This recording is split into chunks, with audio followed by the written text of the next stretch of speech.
Well, hello and thank you for joining me for another ITY video. I have with me on my right Gary Greenbaum. He is the CEO of Syntonic, also a former Microsoft executive, and I'll get Gary to explain a little bit more about his past in a moment. And on my left I have Rahul Agarwal. He is the co-founder and CTO of Syntonic as well. Welcome both to the program. Pleasure. Well, thank you.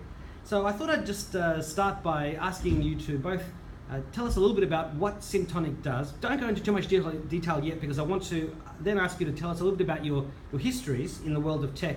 And there's we have some tech royalty in the room with some with some amazing stuff people would definitely remember. So I'll start with you, Gary. Thanks, Alex. Great pleasure to be here. It is a very special day for Syntonic and the executive team as we listed on the ASX this morning.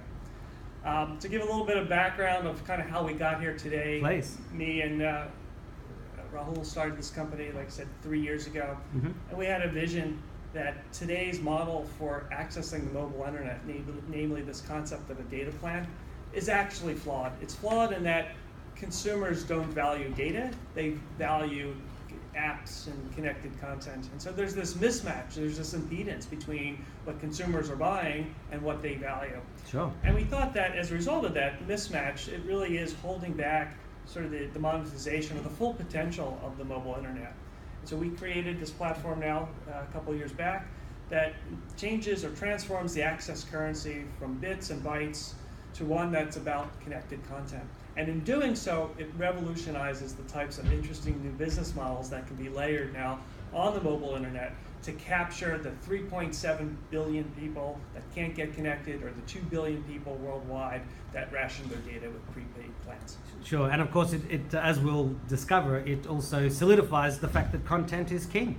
Exactly. Absolutely. So a little bit about, just before we get to Rahul, just a little bit about your tech history, Gary, because it's people will recognize it when you explain it. Sure. So I've had, over the last 20 years, experience at the biggest of companies and startups. Sure. Notably, I was an exec at Microsoft and at Hutchinson Whampoa, where I really carved my teeth into this whole concept of mobility. I was responsible for the worldwide distribution of the streaming media infrastructure, which was the killer app for Hutch. It was, 15 years ago, and then I used that background to work at Microsoft, where I was responsible for the deployment of their 4G infrastructure on Windows platforms. But prior to that is interesting, because there's a little bit of legacy that weaves throughout the company. Sure. I was at Real Networks in the early days, and I was responsible for the development of Real Video. I actually wrote Real Video 1 and Video 2 and managed ultimately the audio and video team. But it was during those years that I met some great people in the Seattle area, and one of them being Mr. Agarwal. Oh, yeah. And I mean, I fondly remember when it was in 95, 96, Real Audio, and then we had Real Video, and it was postage stamp size, but I mean, it was the beginning of the revolution that we have today. I believe it was February 5th, 1997. Yeah. That was the launch of Real Video 1. Yeah. Well, I was eagerly downloading it, and it's very fun memories. Now, Rahul, a little bit about your history in tech, which sounds like it's just as celebrated. Sure, yeah, thanks Alex, thanks for having us here. Rahul Agarwal, CTO co-founder. As Gary said, Gary and I hooked up back in the days, back in Real Networks. It used to be called Progressive Networks at the time. So I was responsible for the client, having written the entire Helix media architecture, which was really adopted by the giants of the industry, whether it's Nokia or Samsung and others. I still have a T-shirt somewhere that says Helix on it, Right. So I was really excited to be the main leading architect and wrote a lot of software that ultimately made it into more than 1 billion devices worldwide. Sure.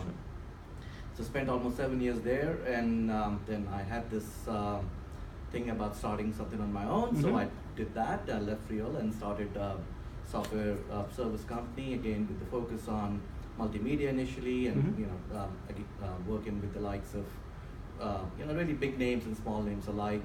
Again, working on very key streaming media as well as other high-scale backend architecture and scalable platform technologies.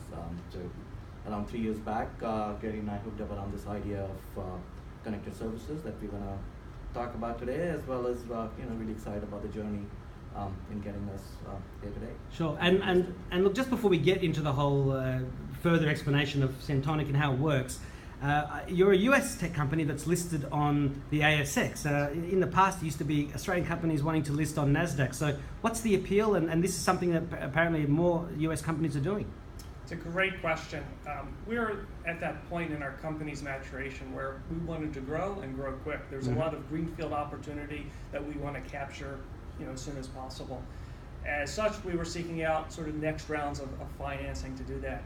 And we found that Australia and moreover the Pacific Rim was really a leader in mobile investment.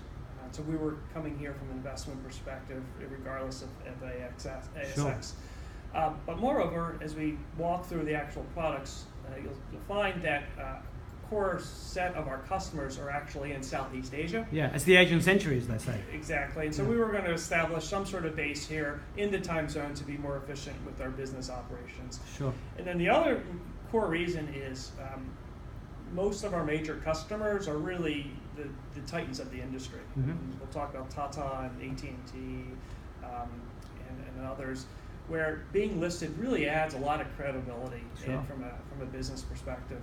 And so if you add all that up, it really makes the ASX sort of a natural place to go. And we're thrilled to death the market reaction this morning. Sure, wonderful, yeah. Okay, well, let's get into it. So tell us more about Centonic. Sure, I put together a few slides, and Yep. okay, we can walk through Please some of do. those. So this is sort of the standard ASX disclosure Yep. about forward-looking statements, which I am precluded from doing. We talked a little bit earlier about our executive team. One thing I did want to note is, to some extent, we're trying to bring back that early DNA from Real Networks. And so the other person listed on here is Ben Rotholtz, our Chief Marketing Officer, and he too has his pedigree working in digital media at Real Networks. Sure, I see Electronic Arts, Rhapsody, Adobe, Real Networks. And exactly, Real Networks, but you keyed up on a very interesting component of Ben's background, which is in the gaming industry. Yeah. And that, we believe, is a key segment of our sponsored data product, which we'll talk about. Yeah, there's some game called Doraemon that I wrote about some year and a half or 2 years ago, and just in Southeast Asia, I just have these endless hits about this article. So it's huge. Gaming is huge in Southeast Asia. And you might have heard something about Pokemon. Yeah, Pokemon, yeah. Something going on around Another one of Pokemon these Asian today. games that's taken over the world. Yeah. Yeah, exactly. Well, I mean, you've got something to say about that, so we'll get to that soon too. Exactly. And so I believe we really surrounded ourselves with a great set of executives, thrilled to death, as well as a great set of tier one advisors. We have Steve Elfman, who's the former president of Sprint, Rudy Gaudry, who's the early general counsel at Facebook, John Landau was a former senior vice president at Tata Communications, and Bill Richter was the former president of EMC, the Iceland Storage Division that was recently purchased by Dell Computer. It's the dream team. It really is. I mean, Yeah. it spans consumer, it spans telco, it spans business, and Yeah. we're adding to this list as we move forward. Sure. So, corporate overview a little bit. We've been around, for 3 years. Really been on the innovation frontier of what we've been doing. We're thinking big. It's not about an app. This is really about a transformative technology that Sure. we're developing. We have the dream team, as you mentioned, I believe, at every level in management and beyond. And at the end of the day, this really is a platform play. We come both from the platform world and recognize there's great margins to be had in the platform space, and flexibility and agility and the ability to capture new business opportunities. Moreover, proven results, both from the management team, but also in products in market today. Yeah. So with that, we developed 2 products, and we'll give you some demos on that shortly. One is called Freeway by Centonic, and that is our consumer offering. And what that enables is something called sponsored data. We'll talk a little bit about that in a sec. Yeah.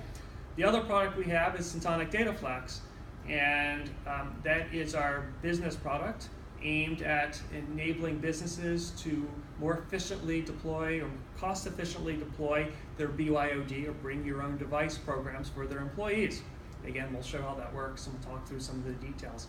Albeit it might sound like 2 separate products that have nothing related to them, but at the end of the day, both products reside on the same fundamental technology. It's the same platform, different UI level, but under the hood, it's all the same technology. Freeway by Syntonic brands sponsor access. Syntonic DataFlex businesses are sponsoring your access to business applications on your device. Yeah. So Well, I can see how that's the same sort of thing, but just aimed at different markets. Exactly. So let me dive down into our consumer product, Freeway by Syntonic, and the way to think about this is it really is about changing the way brands, app developers acquire, engage, and monetize customers. Yeah. And so what is the problem we're trying to solve? As I said early on, we think that the data plan is kind of an inefficient model and ineffectively model for really monetizing the mobile internet. 2 billion people, Southeast Asia, Latin America, are on prepaid plans that ration data, have to make this conscious decision whether to use an app or not. Always trying to find free Wi-Fi, which has got its own issues, you know. So, I mean, Wi-Fi is great, but it's not ubiquitous. Yeah. And it'll be a long time before Wi-Fi is ubiquitous because there has to be a business model behind it. That's right. A lot of cities have tried and failed, actually, supporting Wi-Fi, ubiquitous Wi-Fi, because they didn't have this enabling business model. Maybe that's Syntonic 2.0 there. In emerging countries, there is no infrastructure set for up that. Wi-Fi I mean, the biggest wireless infrastructure is the phone network. is the mobile network. Yeah. So there is no existence of Wi-Fi at all, Yeah. or very rare. And then, of course, the 3.7 billion people that can't afford to be connected. And it's not because infrastructure isn't there, it's they can't afford it. Yeah. It's very interesting. Even developing countries have 4G licenses and 4G infrastructure, but again, there's a cost issue. And we would all love to have unlimited 4G data, but it's just not realistic. Exactly. But even in developed countries, say here in Australia, United States, where we're from, turns out certain data types like video or Pokemon Go, virtual reality, still consume massive amounts of data. So even though it's relatively inexpensive, there's still a concern about consuming these data types because it will impact your data plan. That's it. Yeah. So that pretty much is the problem space. And so we introduced Freeway by Syntonic a little over a year and a half ago, initially launched on the AT&T network, where it enables others, brands, content providers, sponsors, to pay for your access. It's been estimated that the size of this global market around sponsored data is $23 billion. And $6 billion just in the Southeast Asia which is environment. huge. So this explains a little And bit it's growing. why Yeah. we're setting up shop in Australia in this area. We'll talk a little bit about the various business models that we enable, but at the end of the day, it's really about brands seeking out means to acquire new customers, to engage longer with customers, and to build brand awareness. And of course, all this is wrapped around trying to monetize the experience. Sure. And so, did you want to give some examples of the apps that are used? So we're going to give some demos on this, but I'll give you some examples. Just we can talk through it. I think the next slide, actually. There we go. So Rahul will actually show you this. This is an example of the types of offers that our platform can enable. Games, for example, Bejeweled or Pokemon Go, might want to offer some sort of reward for downloading their app. Again, this is about acquiring new customers. This is exactly what Pokemon in the United States is doing. There's a gigabytes worth of free data you get. Again, Rahul will show all of this in a second. And that's in the States. That's through AT&T. That's through which AT&T. is one of your partners. Exactly right. I should mention that we are expanding through a lot of Southeast Asia with another partner called Tata Communications. Famously from India. Exactly, but more of the communications part of the business interconnects with, I believe it's about 70% of the world's carriers. So it really will give us great scale to move out this platform and solution across the world. And so when somebody downloads one of these apps through your Freeway solution, they're getting free data to use with these games for a set amount of time. Exactly. And so we talked about download. That's just one way. That's actually rather one-dimensional. Sure. You can imagine, let's say, trying to enhance engagement for a particular app. So you might be rewarded for free data if you reach level 5 of a particular game. Clash of Clans. Clash of Clans, exactly.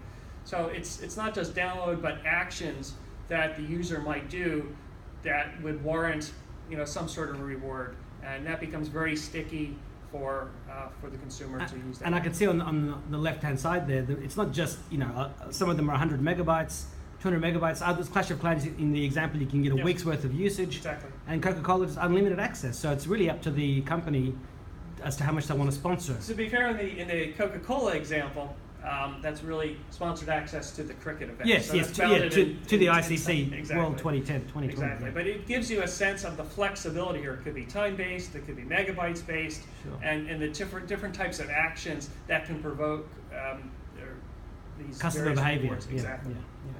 And we strongly believe that one of the nuts that we think we have cracked and nobody else is really how to enable engagement, because there may be other ways of acquiring customers. Well, people but talk there's about gamification, for example, but this looks like it's that and more. a lot more, because once you have downloaded your application, how do you really incentivize user to use your open the app? application, Yeah, a lot of open people the app, engage yeah, with the app, yeah. and if they are concerned about data, and are not using the app, that's where we come in. You can not only incentivize the user to install your app, but also to engage with the app, because they're getting free data. They're not concerned about really spending any money or spending any data, data that is considered Sure. expensive. And once they are engaged with the app, then app developers and content providers, they already know how to monetize. So we are really taking it from acquiring customers to helping them engage, Mhm. and then helping them monetize, really completing the chain end to end. Sure.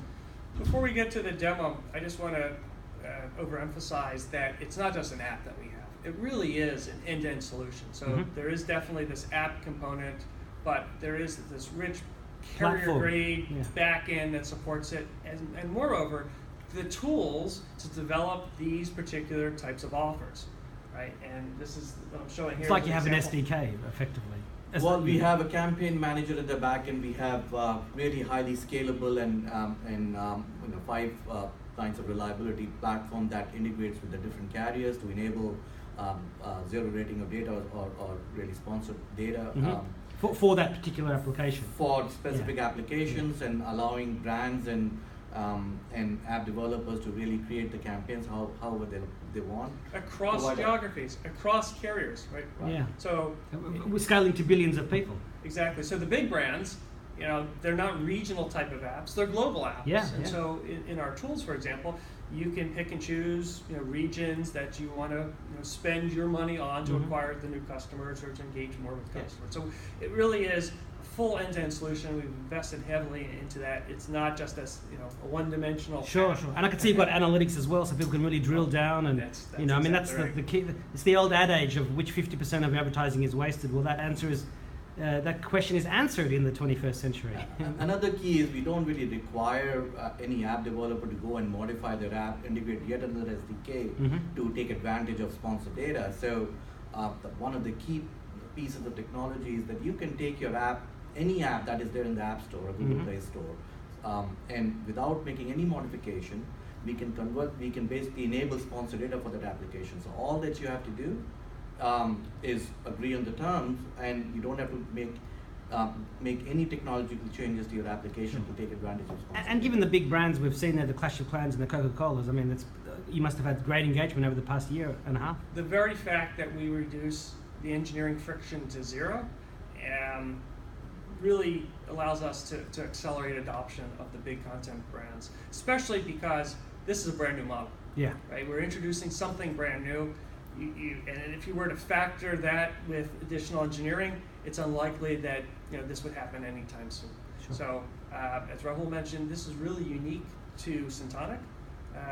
There is nobody that offers this complete solution that is frictionless for onboarding and has this means of doing global campaigns with the tools to enable that. Sure. And so this campaign manager is obviously exactly the same for business usage. It might be a Salesforce or somebody else offering business customers access to their apps. And We'll show that in a second. Sure, yeah. You'll see how this same portal morphs for our Syntonic DataFlex product for businesses. Yeah. So So look, let me just, I'll hit pause. For viewers, you'll see it straight away, but I'm just going to reposition the camera so we get an easier look. So I've repositioned the camera here so Rahul can give us a demo. So let's go for it. So I can see Pokemon Go there, right? At the very Right. top. So what you're seeing here is the freeway application that you can go and download from the Google Play Store, register, and once you have, what you see are a list of different offers that are available to you as a consumer to take advantage of. So, for example, you have State Farm Insurance, 200 megabytes, or you may have Plants vs. Zombies, where you may get X number of megabytes. Sure. Or Pokemon Go, or Expedia, that have been a long-time partner of ours, where you use Expedia or use Pokemon Go, and you don't really incur any data charges. Yeah. So you can go and claim a particular reward or a sponsored data offer. So Plant vs. Zombies, you install and you get 10 megabytes of free data, for example. And is that linking through to the Google Play Store, or is that sort of your own store? This is so ultimately the applications resides on the Google Play Store. That's where we don't require the application developer to change the app or require them to install or put them in any different place. So all the app is still residing in the Google Play Store. What you see here is a catalog of the different offers that are available to the consumer. Sure. So when you tap install there. So when you type install there, it's gonna take you to the to the Google Play Store. Right, excellent. Yeah, it takes you to the Google Play Store, so people know that that's the genuine store and they're not being taken to some other store. Because in Asia, of course, there's a big worry about fake stores. And that sort of thing. So that's a good thing. And once you have claimed an offer, so once you, let's say, Expedia, and I click on Expedia, and you clearly see you are now using free sponsored data. Excellent, yeah. And not just that you have to go to Freeway to go and install the app in a sponsored mode. Once you have claimed an offer, you can go and launch the app directly, use the app as you normally would. Yeah, everything is normal. Everything is normal, and say you want to go book some flights and you launch Expedia, you're still shown that you're using free sponsor data. Excellent. Same with Pokemon. So if you're playing Pokemon and let's say there it is, Pokemon Go, again you'll be shown that you're using free sponsor data. So at any given time, the user is always in the know, what app they're using and how much data have they used, how much data have they left, and really changes the user behavior by taking advantage of using sponsored applications. Okay. That was a great demo, so now let's have a look at the business side of things. Sure. I'm going to shift gears a little bit and talk about Syntonic DataFlex. And as I mentioned earlier, what Syntonic DataFlex does is allows companies to more cost-effectively deploy BYOD amongst their workforce. So the problem is the following. I think we all recognize the great value that smartphones have afforded companies. Employees can be far more productive now. They can work anytime, anywhere on their devices. The problem is that there is some cost associated with that. If your company is giving you a phone, the all-up cost for that phone and support and maintenance and data plans for it is about $1,700 a year. If the company is allowing you to use your own personal fund, the company's in a bind because they really don't know how much to reimburse you for its use. Sure. There's no way for them to know at the app level kind of how you're using your phone. And through some independent research that we are going to be publishing over the next couple months, we found that sort of the average waste, the average over expense is about $275 a year per employee. And when you multiply that with some enterprises with tens of thousands of customers, we're talking real money. Exactly. Then the final category is, well, companies are allowing you to use your own phone, but they're not paying you anything for it. Sure. Well, what's happening in the United States, particularly in California and Massachusetts and other states, there are now some lawsuits against the employers for non-reimbursement of business expenses. And this is really not new law. This is labor law that's already in the books.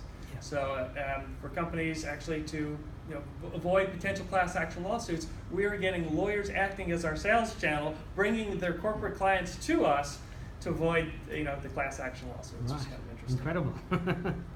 So Syntonic DataFlex essentially virtually splits your personal device into personal and to business. What's personal is personal and private. Yep. What is business, business has access to. And we provide the means or the tools for the employer to provision your device for the various business applications that you need to be effective and productive in your job.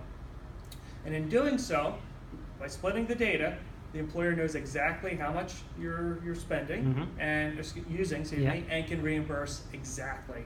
And we have found that this will reduce the overall BYOD cost by over 50%, while still maintaining the same or perhaps enhanced productivity, because now you're not actually paying for the business data. Sure. And the other really cool factor about this is today, typically your phone is a black box. Companies have no idea how you're using your device for business use.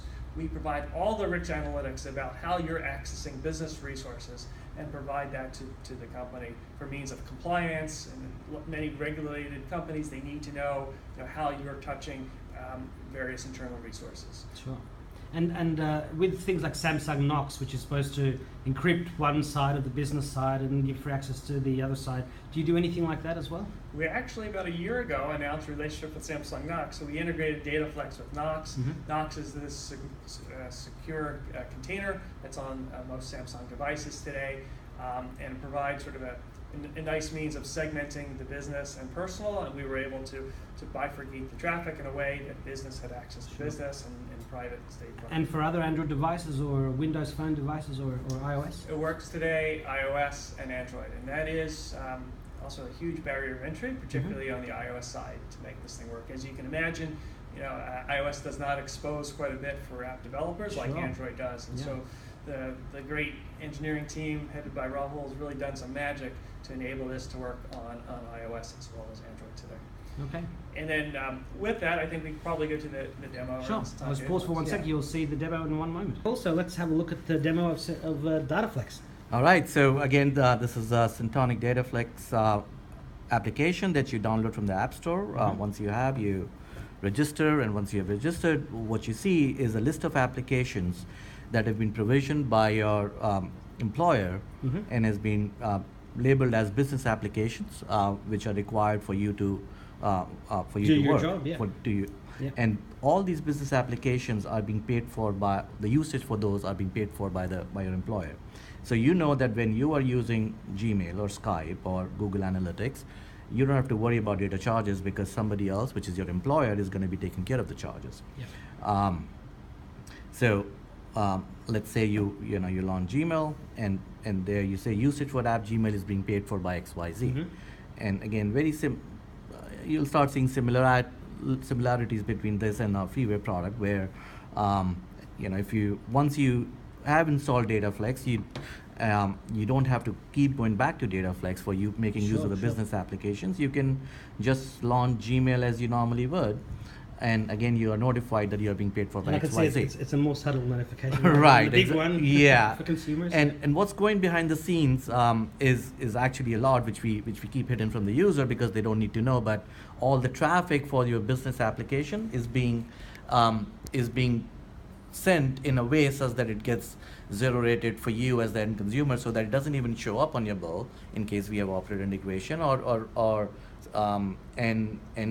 and the rest of the data which is for personal usage, it actually gets billed to you as it normally would. So behind the scenes, we are really bifurcating the traffic into business traffic and see the business traffic and send it through our sponsor or through our integration with the carrier. Sure. And just, I'm not sure if you both want to answer this, but how long has the DataFlex been in operation? Must have been for some time too now, if you integrate with Knox.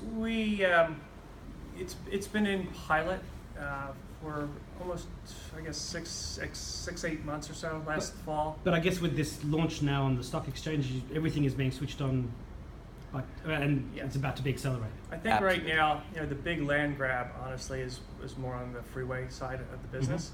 I think there's some great first market opportunities we have there. And so there's a little bit of over-indexing on that side of the business. In part, it's more global. Syntonic DataFlex is really more targeted towards those geographies like United States, developed economies, as opposed to more global like freeway product. Sure. Let me just move the camera back in 1 second.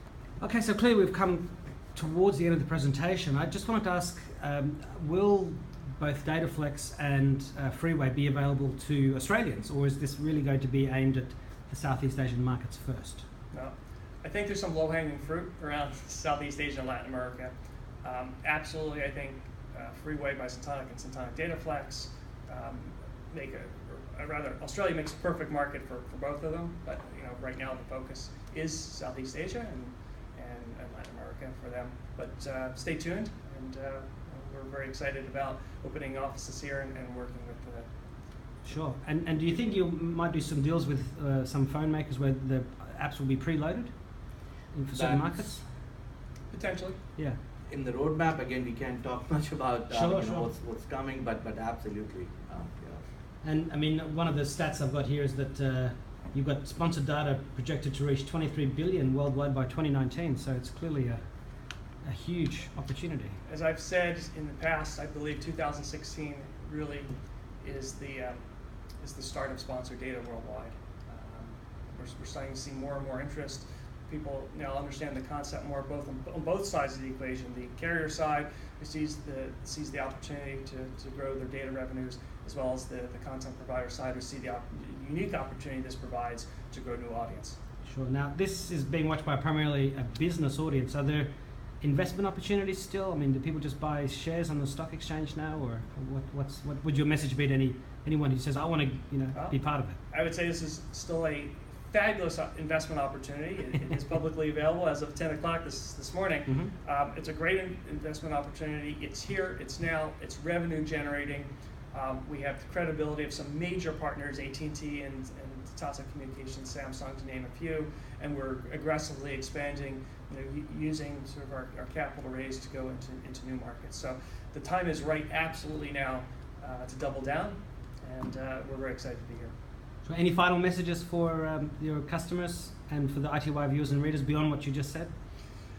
It was interesting. We kicked off the conversation before we got started videotaping as to why we called it Syntonic. Yes. and I wanted to tell some of the watchers why we call it Syntonic. Syntonic has its roots around harmony. It's an actual word, SYNTONIC. Exactly. Yeah. And we're basically harmonizing the mismatch between what consumers and businesses need and want versus what's available today in the mobile market. So that, I hope, demystified the mystery on the naming. Sure. Any final word from you, Rahul? Well, I'm really excited to have a really broad adoption of both Syntonic Dataflex as well as Freeway Syntonic product. That's really what gets me going. Mm-hmm. With our ASX listing today, that really takes us to the next step of seeing it, really mass global adoption. So, very excited. Right, Rahul and Gary, thank you very much for your time, and I hope to talk to you again in the future. Thank you, Alex. Appreciate it. Thank you. Thank you.